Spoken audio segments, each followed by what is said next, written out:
So, why is this of interest to Vietnam?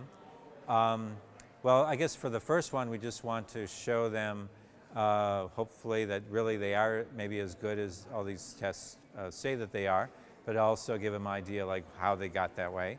I think they'd find that very interesting. For the other two things, they certainly would like to know whether Escuela Nueva works really well or not.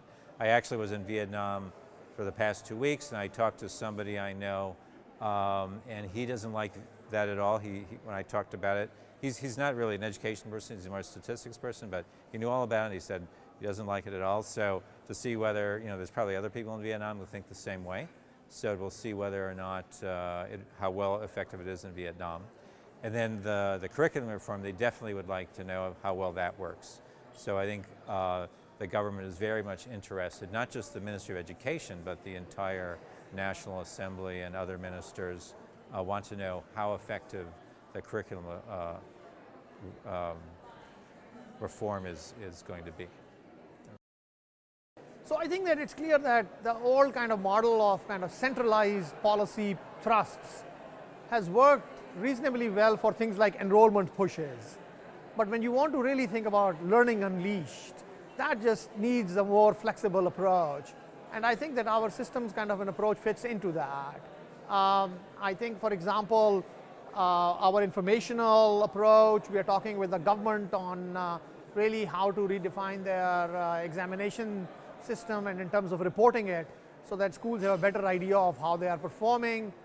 We are also thinking seriously and building relationships so that we can affect community of practice. Part of the RISE program, we are also working with designing a new graduate school of education in which students are trained in different ways so that they can become agents of change and have impact. So the reforms that we're looking at, so in Madhya Pradesh, for example, we're looking at school inspections and diagnostic feedback to help schools improve through self-evaluation and self-improvement.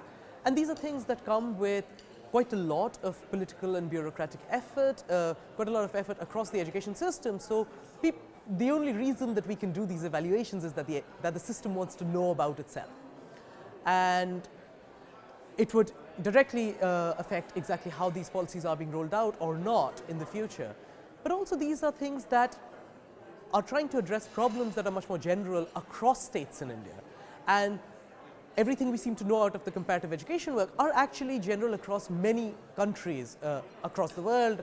So for example, the results across East Africa and South Asia seem to agree over vast bits of the education system. So we think actually this could have substantial insight for a wide variety of contexts within developing countries.